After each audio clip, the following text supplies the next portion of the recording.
Nah di situ yang saya ada ketemu ini bang, ketemu headlamp dari orang kayak laki ya. langsung kayak nyorot anak kecil. Hah? Nyorot anak kecil. Welcome to Borneo Story. Perjalanan saya kali ini ingin menuju ke salah satu rumah seorang pemuda yang dulunya pernah tersesat di Gunung Muro selama 6 hari. Namun, hilangnya selama 6 hari tidak menciutkan nyali seorang pemuda tersebut untuk kembali mendaki Gunung Muro tersebut. Namun, dalam perjalanannya, banyak hal-hal mistis yang dia lalui. Bagaimana ceritanya? Ayo kita dengar bersama-sama. Jadi gimana ceritanya, Ndra? Ceritanya untuk pendakian yang kedua ya bang, pendakian yang di Gunung Muro yang kedua, tak lepas dari kejadian di Gunung Muro waktu pendakian pertama kali itu bang, yang saya sempat nyasar 6 hari itu. Iya, 6 hari itu. Jadi pada saat itu saya berangkat ke Gunung Muro lagi untuk pendakian yang keduanya dengan maksud bukan untuk mengalahkan gunung itu bang, tapi saya ingin mengalahkan diri saya bang itu bang, karena selama pasca kejadian di Gunung Muro 1 itu banyak sekali yang kejadian yang tidak nyaman buat saya gitu bang. Kayak trauma gitu, kayak masuk ke hutan gitu bang, kalau masuk ke hutan gitu pasca kejadian itu, dan banyak cerita yang cukup mengganggu saya gitu bang, sehingga saya berpikir saya harus ke Gunung Muro lagi, bukan untuk ya seperti saya katakan tadi, bukan untuk mengalahkan Gunung Muro itu atau ingin membuktikan apa-apa, tapi saya cuma ingin mengalahkan diri saya gitu bang. Dan setelah pendakian itu saya anggap berhasil, saya berpikir episode cerita ini sudah tamat gitu bang. Saya tidak akan ingat lagi untuk kedepannya pengalaman yang kemarin sebagai kenangan buruk, dan saya akan menggantinya jadi kenangan yang baik gitu bang. Itu sempat 1 tahun kan jeda Ya, enggak? pas kejadian itu setahun saya melakukan pendakian ulang. Pendakian pertama saya ingat, saya mulai pendakian tanggal 31 Mei 2019, dan pendakian yang kedua saya lakukan di tanggal 15 September 2020. Saya berangkat ke Purucahu tanggal 31 Agustus. Tidak langsung berani mendaki bang. Itu yang pendakian kedua. Iya, yang pendakian yang kedua. Kenapa itu enggak berani itu? Saya sempat 2 minggu bang bertahan di Purucahu ya. Mental saya belum siap sebenarnya bang. Oh gitu. Ngeri. mental saya masih belum siap sebenarnya. Dan saya pun kadang juga sempat kemarin pas sudah seminggu di Purucahu saya mau melakukan pendakian di hari Sabtu, tapi saya batalkan karena belum siap gitu. Belum siap. Sampai ada sepupu saya datang dari Palangkaraya menemani. Memang ada rencana sih, cuman dia nggak pasti juga kemarin gitu bang. Cuman tiba-tiba dia pick pasti gitu. Ya udahlah sekalian lah gitu. Tanggal 15 September kami, singkat cerita ya bang, tanggal 15 September 2020 kami melakukan pendakian hari Selasa itu bang. Berdua aja ya? Berdua itu. Berdua. Hari apa itu? Hari Selasa. Hari Selasa. Sepi kayaknya ya. Iya sepi bang. Tidak ada yang mendaki waktu itu bang. Cuman kami berdua saja gitu. Sebenarnya kami berencana kemarin dengan teman juga bang di Purucahu gitu. Cuman dia lagi ada kerjaan dinas di ada tugas dinas lah di Purucahu di rumah sakit, karena pada saat itu banyak pasien COVID kalau nggak salah. Jadi dia lagi sibuk, jadi nggak bisa menemani. Adalah kami putuskan untuk berdua saja gitu bang. Pendakian normal aja ya bang. Soalnya saya sudah bawa perbekalan dan perlengkapan yang menurut saya sangat cukup karena saya nggak mau lagi ngeremehin sekali lagi gitu. Karena rasa trauma itu pernah ada, sehingga kita membuat kebutuhan dan perlengkapan itu sekira takutnya nyasar lagi ini gitu kan. Nah itu dengar kabar itu gimana itu, emang ada mistisnya ya di situ. Kalau saya pribadi Gunung Muro sebenarnya bukan kalau dibilang mistis, namanya nggak gunung, hutan itu kan memang tempat mereka ya bang. Dan itu kita nggak bisa kita pungkiri gitu bang, karena kita anggap sesuatu yang wajar gitu bang. Ya, tapi kalau dibilang tidak bisa didaki atau tidak bisa sembarang orang bisa daki, enggak juga sih bang. Bisa bisa di sana, cuman di sana tidak ada, bukan kayak objek wisata gitu bang. Maksudnya bukan objek wisata yang ada biaya, biasa kan kita kalau di Biaya gunung masuk, ya ada administrasi, ada biaya ini gitu. Itu nggak dibuka untuk umum ya intinya. Jadi buka untuk umum, tapi bagi yang mendaki Mudik silakan. silakan. Tapi yang mungkin lebih tepatnya bisa didaki tapi tetap memperhatikan Iya, orang sekitar, gitu. orang sekitar terus Ya, dan punya juga perlengkapan perlengkapan kita, ya benar. Perlengkapan. Itu kan sempat ada cerita juga kan situ tentang kejadian yang ketemu di pendakian kedua itu gimana itu ceritanya? Jadi ceritanya gini, kami rencana dari rumah ngambil 2 momen sunset dan sunrise bang. Sunset dan sunrise, Iya. nginap berarti itu? Iya, kami emang jalan camp bang, emang jalan camp. Hah.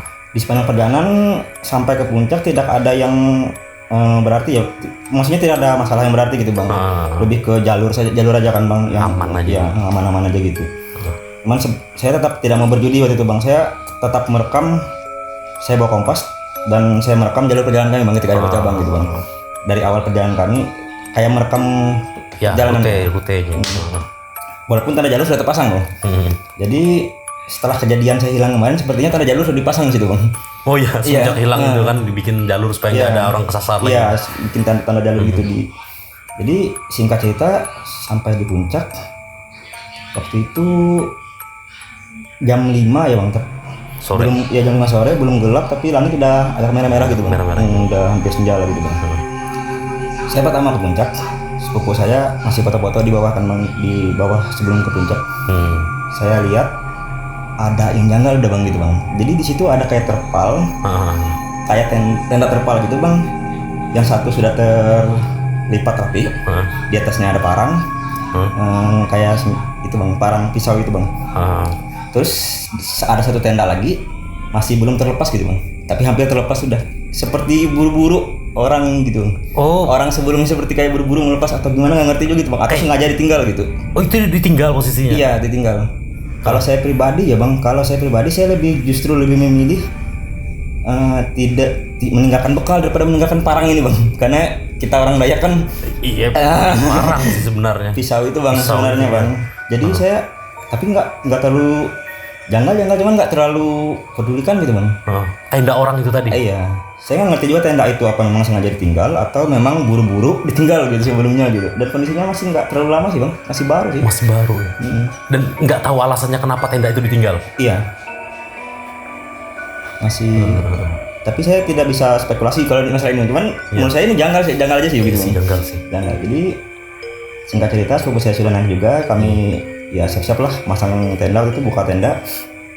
Saya yang buka tendanya, sepupu saya sambil masak gitu bang, sambil mengeluarkan dari bekal dari tasnya, dari perlengkapan kami. Saat itu kami masak jam 6 kalau nggak salah, kami masak nasi, masak makanan juga. Saya udah melihat ini bang sebenarnya bang, di kan posisi tenda kan misalnya di sini bang. Iya. Posisi tenda misalnya di sini, sepupu saya kan di sini. Masak. Dia lagi lagi duduk bang di sini. Dia headlampnya kan langsung nyolot ke arah tenda ini bang. Oh iya. Saya di depan sini bahkan masak kan bang, di sini saya posisi. Jadi saya melihat ada kayak bayangan kaki gitu bang. Bayangan kaki atau emang kaki beneran? Saya nggak bisa bilang itu kaki, tapi saya lihat seperti bayangan kaki gitu bang. Posisinya menyamping kayak gitu. Menyamping. Dan sepertinya dia dari arah sini bang, bukan di sini, karena lampu senter kan ke arah sini gitu. Iya. Saya lihat gitu, terus saya coba lihat lagi, penasaran kan masih ada gitu. Kaki. Ya, masih ada. Bayangan. Iya bayangan. Bayangan apa emang kaki? Saya melihat bayangan kaki bang. Cuman di situ tidak ada objek yang membentuk bayangan seperti itu gitu. Misalnya kayak batang kayu atau batu yang nggak ada sama sekali objek yang menyerupai bayangan itu gitu di situ. Itu hal mistis yang kedua lah, ya yang janggal yang kedua lah intinya. Yang pertama tadi saya tidak anggap janggal ya bang, cuman menurut saya janggal nggak. Tapi kalau ini saya yakin sekali ngeliatnya gitu bang, yang kaki yang itu bang, bayangan kaki itu. Tapi saya tidak terlalu pedulikan gitu bang, masak aja gitu. Entah sepupu saya sadar atau enggak, saya juga nggak tahu juga gitu. Terus kita makan, saya makan duluan waktu itu kan. Terus sepupu saya masuk ke dalam ini, habis bikin api unggun kan, untuk kayak menghangatkan badan gitu bang. Saya bikin air kan, terus sepupu saya keluar. Saya tawarin kan, mau minum kah? Dia malah ngajak turun waktu itu bang. Langsung ngajak turun pada malam itu juga. Itu kan masih sore itu waktu makan itu. Sudah berjangka gitu bang. Kondisinya setelah lama bikin api unggun itu jam 10 lewat 12 kalau nggak salah. Malam. 10 malam ngajak turun. Iya. Sedangkan dari awal dia yang memang gitu. Antusias gitu. Sampai kalau saya kan tujuan saya kan ke puncak turun udah selesai masalah gitu bang. Selesai urusan saya gitu di sana gitu bang. Tapi sepupu saya yang pengen untuk ngecamp gitu kan, jadi udahlah kita ngecamp kan, ambil 2 momen itu. Tapi dia malam itu ngajak turun. Kondisinya gini ya bang, kondisi Gunung Moro kami nggak ada sama sekali nggak ada opsi bang, nggak ada opsi untuk turun malam bang. Waktu itu bang, saya nggak ada opsi sama sekali untuk turun malam. Karena rentan juga kalau turun malam itu kan. Karena ada tebing-tebing yang memang sampai 80 derajat kira-kira bang. Gak lurus gitu bang, kurang lebih gitu bang. Gak aman itu untuk turun sekitar malam. 15-an meter lah gitu. 7-15 meter lah, kurang lebih gitu. Bukan pasti sih bang gitu. Tapi saya pikir wah ini bencana gila nih. Saya bilang gitu kan bang, dalam hati waktu itu bang. Jadi saya langsung senter kan muka sepupu saya gitu. Saya pikir gimana ini, apa kesurupan apa gimana, kita kan nggak tahu kan. Tiba-tiba saya lihat serius gitu, atau dia bercanda atau gimana gitu kan. Saya lihat dia serius gitu. Terus saya tanya lagi, nggak bisa besok kenapa? Saya sudah nangkap bang bahwa dia karena ketemu juga gitu kan, hal yang mistis itu diganggu. Tapi kami sama-sama sepakat untuk apa yang kami lihat di atas, apa yang kami rasakan, apa yang kami dengar, tidak kami bahas di situ gitu. Tapi saya sudah nangkap kode itu bang. Saya simpel aja mikirnya bang, kalau cuman gangguan ya udahlah kita gimana ya, kita lewati aja gitu. Kita ya seperti tidak ada aja, karena memang wajar bang kalau gangguan ketika kita berada di wilayah mereka gitu kan. Dan menurut saya itu wajar, dan saya tidak akan turun kalau cuman alasannya cuman itu. Cuman sepupu saya ini bilang dia katanya sakit katanya. Itu ada penyakit bawaan juga gitu, dan itu kambuh katanya. Saya nggak ada opsi bang itu bang. Dan terpaksa melakukan rencana gila itu lah, saya anggap rencana gila ya bang, karena kami memang nggak ada opsi untuk itu bang, nggak ada opsi untuk turun malam itu bang. Turun malam akhirnya jam 10 ya. Nah pas jam 10 malam, pas jam 10 itu kami turun. Cuman saya sudah ada rencana gini bang, jadi saya gambarkan yang di Gunung Moro itu ada di puncak ada jaringan internet, jaringan 4G kalau nggak salah. Terus sampai pertengahan kayak jaringan seluler gitu aja bang. Ya, 8G gitu ya. Jaringan seluler aja gitu. Terus kalau sudah masuk ke area hutan itu sudah nggak ada jaringan bang. Agak bawah lagi. Ya nggak ada jaringan seluler pun nggak ada gitu bang. Nah jadi sampai batas ini saya mau rencana nanti stop untuk menghubungi adik saya yang di Purcahu. Saya mau nelpon dia, itu rencana saya bang. Sebelum turun itu rencana alternatif gitu, tapi akan saya lakukan gitu bang. Karena kondisinya kan pendakian berdua itu kan tidak ideal ya bang. Mungkin abang tahu lah gitu, karena kalau ada yang kecelakaan ya bang, kita nggak serem juga masalahnya kalau ada yang kecelakaan kan, yang satu antara 2 pilihan aja bang, meninggalkan teman atau menunggu bersama gitu kan. Memang nggak ideal kan bang. Jadi saya pikir saya nggak bakal ninggalin ini gitu, atau entah saya kan yang ada ngalamin kecelakaan, nggak tahu kan bang kalau turun gitu bang. Terus saya bilang ke adik saya, nanti saya rencana gini ya bang, saya telepon dia nanti sudah untuk kalau misalnya kami nggak pulang sampai jam 1, tolong jemput sini gitu, kami nggak keluar di jalur aja gitu. Saya udah bilang gitu kan bang, takutnya ada apa-apa di jalan gitu bang. Jadi pas turun itu yang pertama ya bang, kejadian yang agak yang janggalnya pas turunnya bang.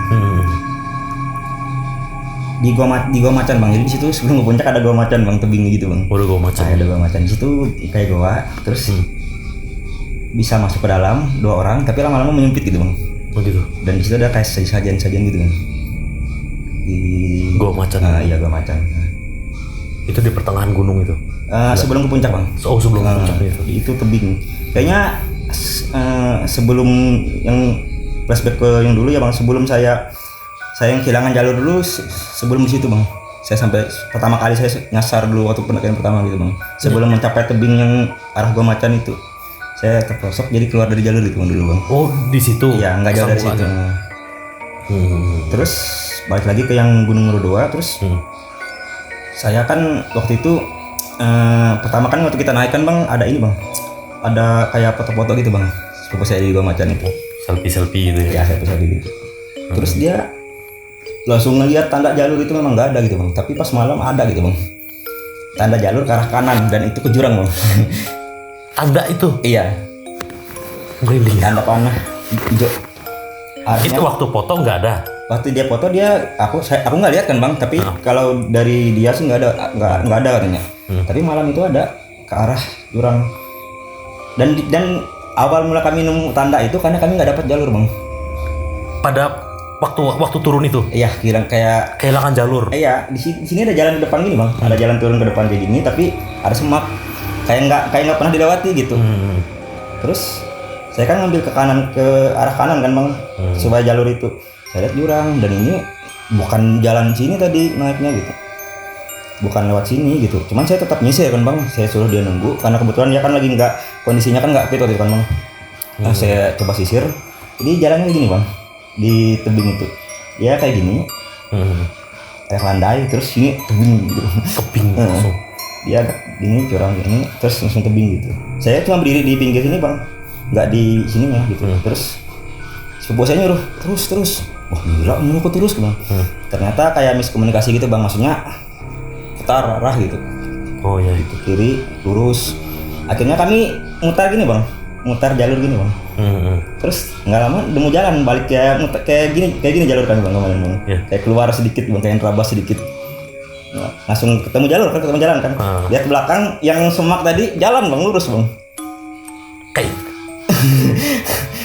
Kayak dihilangin gitu ya jalurnya. Kayak diberi petunjuk tapi petunjuk yang salah. Itu jalan sebenarnya Bang, tapi tapi dibikin semak kan. Iya, kami seperti nggak pernah diinjak gitu, nggak pernah dilewati gitu Bang. Dan itu emang jalurnya lurus gitu aja Bang, tapi kami memutar gini Bang, sedikit gitu. Itu yang pertama. Terus kami lanjut turun kan Bang. Sampai di batas itu saya nelpon batas yang jaringan tadi Bang. Saya langsung nelpon adik saya gitu, yang rencanain tadi gitu Bang. Jadi sudah tenang lah, masuk kami ke hutan memang. Sudah masuk ke jalur hutan dan memang nggak ada jaringan kan waktu itu Bang. Nah di situ yang saya ada ketemu ini Bang, ketemu headlamp dari orang kaki langsung kayak nyorot anak kecil. Hah? Nyorot anak kecil.